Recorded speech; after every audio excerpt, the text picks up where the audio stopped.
is good to be here with you this morning. I told a couple of stories in the first service. So for anybody that might have been in the first service, you know I am a nerd magnet. I am. Weirdness finds me that finds no one else. And so you heard the story of Chicken Man this morning if you were in the first service. And for those of you who weren't, you can ask me later because I'm not going to tell that story. Do you want me to tell it? Okay. Do you know what Convoy of Hope is? Yeah.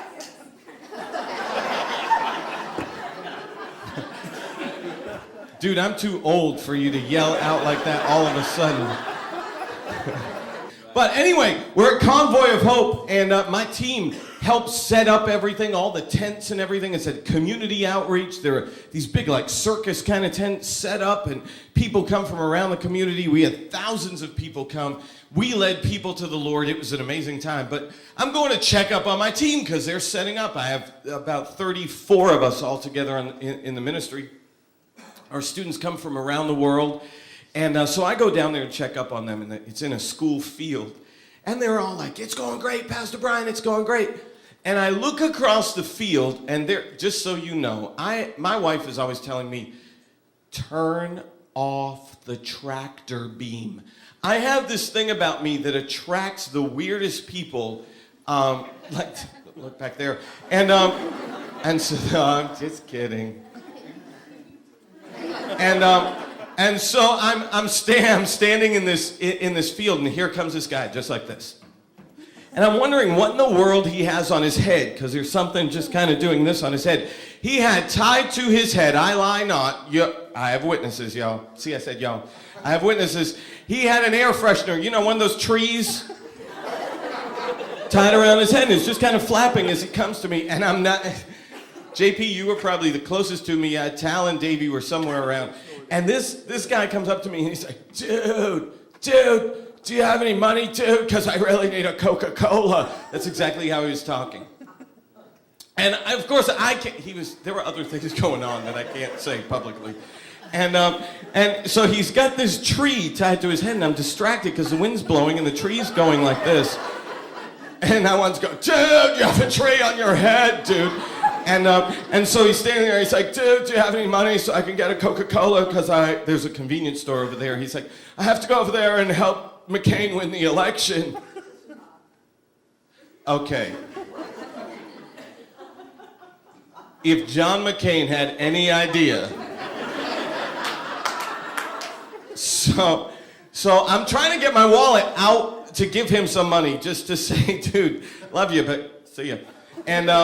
And so he's like, dude, this is awesome. Because he's looking at all the tents and everything. I'm like, yeah, this is really cool. Come tomorrow and you know, it's going to be awesome. He's like, dude, yes, I'll be there. I gave him $2. He's like, I'll be there. I'm bringing chicken.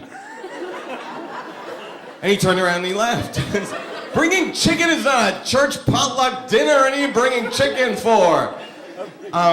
Well, later in the next day, you know, it's all over, and I left, and then all of a sudden I start getting text messages like crazy from these guys saying, Chicken Man is here. He came when it was all said and done. Years ago, I've been in the ministry 27 years. Years ago, our church was without a pastor, and I was asked to kind of help out and do a teaching series and on Wednesday night. So I'm like, yeah, I can cover that. And so this guy came. I had never seen him before. And I taught that night, and he came up to me later, and he's like, can I talk to you? I'm like, sure. He's like, I have to tell you something. I know and he's, you know, his eyes are wigging out and everything. I know you're a real man of God. You know how I know? No. You never say blah, blah, blah. I'm like, okay, I might as well go with this, you know, why not? And he's kind of backed me up, and the organist and the piano player, really good friends of mine. As a matter of fact, we were in New England last year. They all came out to see me, some of my lifelong friends, and we're telling these stories, and we're crying. Well, this dude backs me up, and he said, so I know you're a real man of God because you don't say blah, blah, blah. You know why? Okay, give it to me. He said, the other day I was in Shaw's. Y'all know Shaw's, right? You have Shaw's in Connecticut because they do in Massachusetts. And he said, I was in Shaw's. I was in the frozen food department when all of a sudden I left my body and I floated to the roof of Shaw's. So any doubt that I had as to the level of crazy was being wiped away. He said, so I floated to the roof of Shaw's. Don't you love church? Crazy people find their way to church. If you don't have crazy people, you're not having church. Don't point at the person next to you.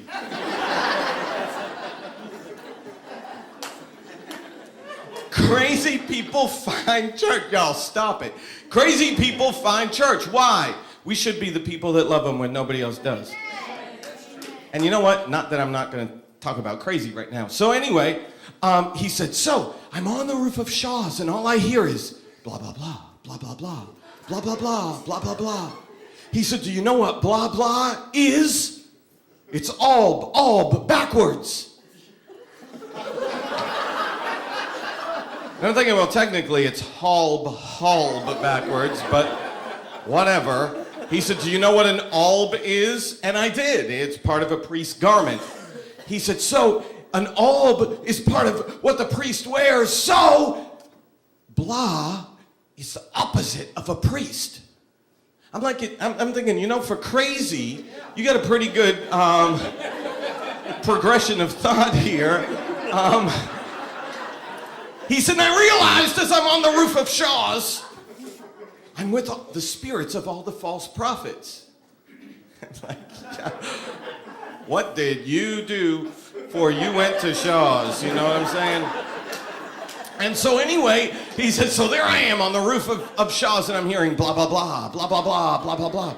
So I decide at that moment, it's time to go join. He said he looked down, he could see himself back in the frozen food section, which his body must have been getting cold because, you know, of all the places to leave yourself. So he goes and rejoins his body. This is an honest to God true story. I have a million of them. People are telling me you need to write a book and someday. So anyway, he rejoins his body. And he said, and God told me 2 things that day. 2. Anyone who says blah, blah, blah is a false prophet. And never shop at Shaw's again. So, it's a preaching series. This is so the truth. It's a preaching series. It's a 4-week series. Now, what do I do after church that night? I get together with a bunch of friends. And of course, the people that were the accompanists that night, they hear this story. So they're like, he's for real telling the truth. I was there. I heard it. This really happened. So it becomes kind of a joke. We don't know who this guy is, but he's coming every Wednesday night. Well, on the final night, and I never ever say this ever, probably before that point or since, I'm summing everything up. Guess what I say? Now it has become a month-long joke of blah, blah, blah. So now it's in my brain. So I'm like, and then we covered this and blah, blah, blah. And I felt myself just go, blah, on the last one and look up, and he stood up and pointed at me. The entire church went to a moment of prayer. Shoulders are moving, and I'm thinking, he's gonna rush me. Where's the exit? Because he's about to kill the false prophet. I gotta find me an exit. And instead, he left. You know, there's swinging doors in the back. He went through the doors. The doors are swinging. Everybody picked up their head, burst out laughing. What do you do at that point? Y'all just go and love Jesus. Just leave. I don't know what to tell you. That still is not the best part of the story. Years later, I go home. I'm visiting my mom and everything. I go to church, and Sheila, the organist, said, do I have a story for you? She said, I saw blah, blah, blah. We never knew him by name, ever knew the man's name. He would never tell us his name. We knew him as blah, blah, blah. And she's laughing her head off. I said, you saw him. Where in the world did you see him? She said, Shaw's.